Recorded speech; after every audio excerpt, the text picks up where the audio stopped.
Welcome back. I'm Casey Lucas with the Lucas Group, and today we're going to talk about real estate. I've had a lot of questions about how did I get into real estate? Do I love real estate? Do I hate real estate?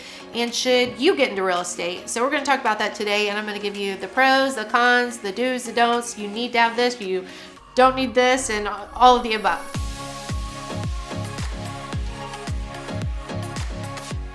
So I get asked a lot, how did I get into real estate? And I'm getting asked this question a lot because I have people that are interested in getting into the business. So they're just wanting some feedback. So we're going to talk about that today. So let's start with how did I get into real estate? I was in about 25, 26, and I went to the Appraisal Institute, and I learned that I loved real estate and I loved the housing market, and I became very passionate about it. And I knew from that point forward that going into real estate would probably be a good match for me as a secondary income.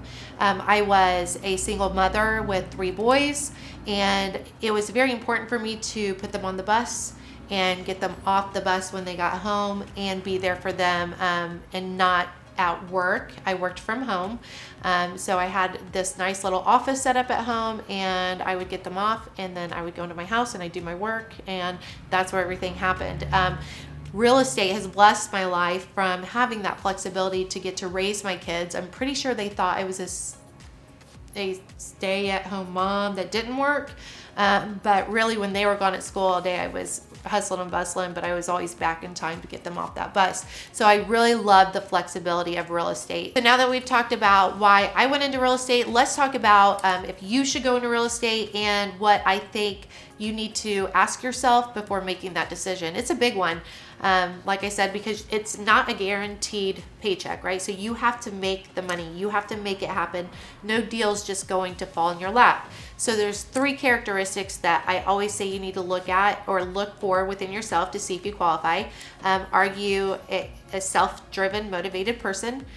There's not going to be anybody in the morning hanging over you to say it's time to get out of bed and you have to be here somewhere and you have to make these sales. You are your own boss at the end of the day, and you have to make it happen. So are you self-driven? Can you manage time? And are you, what would the third, outgoing? Are you outgoing? You're working with people, and are you a good people person?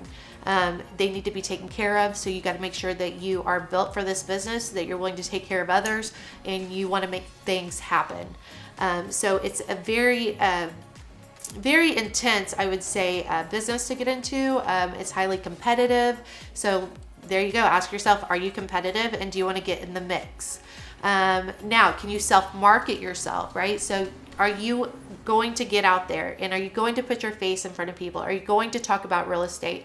Are you going to do all the extra things that it takes to make sales happen and to get the confidence from the people to use you?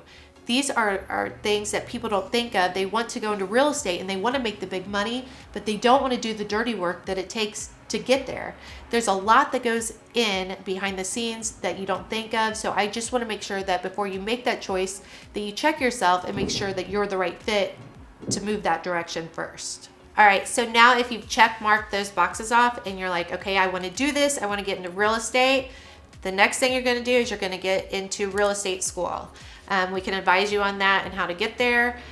Then from there, you're going to take your state test. Can guide you down that path also once you get your state. And then after you get your state test done, then it's time to place your license. So we have brokerages everywhere. I mean, we got the big brokers. We got the smaller brokerages, right? So you need a broker to hold your license. Granite Homes Realty, it's a local, smaller brokerage, and we have a certain focus.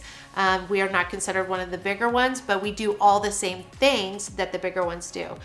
So it's time for you at that point to go out, figure out what you want, what's going to be the best fit for you, and where you need to hold that license. All right, so we're going to be out interviewing the different brokerages. You know, you're going to go in, you want to visit, probably check out 3 or 4 and see what they have to offer. It's very important that you find support. So when you're going to a brokerage, you need to say, you know, how are you going to support me? And what that means is what kind of help is there to help you learn more about real estate. You've already done the schooling, but you haven't actually been hands-on. So you need help through contracts, how to do listings, work with buyers, HUDs, foreclosures. There's a whole nother thing out there. So where's the support? So you're going to make sure during that interview that you say, what are you guys going to do for me? If I get a listing, you know, am I in charge of taking my own photos? Am I in charge of uploading it to the BLC to market it? You know, or are you going to take care of that for me? Are you guys going to take those photos? Are you going to deliver my sign? Are you going to put our lockbox on? Are you going to market it for us? These are huge questions because every brokerage takes a split of your commission, right? So what are you getting for that number? And is it worth it with what they're going to give you? So really work through that and check out multiple places to see what it is you're giving up with that amount of money. Okay, for example, here at Granite Homes Realty, we do offer lots of support. Our number one thing is support for our agents. There's all kinds of things that we do, from the marketing to weekly training, one-on-one training. We do a lot of local events. We get involved with the community. There's all kinds of stuff that we do to help promote and teach our agents. So, you know, those are things that I would really be asking when you're out in your interview. What kind of support are you going to get? Are you going to get, you know, some of these things that I mentioned that we do?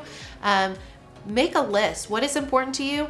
And go from there. All right, so I think I've kind of summed up a lot of the things that we need to think about. So if you feel like you're fit, after I went through that kind of list of what it takes to be a really good real estate agent, and you may have more questions that I didn't answer, I just kind of touched on some things, feel free to reach out to me. You can pick my brain, and I would love to hear from you. And thanks for joining me again with the Lucas Group.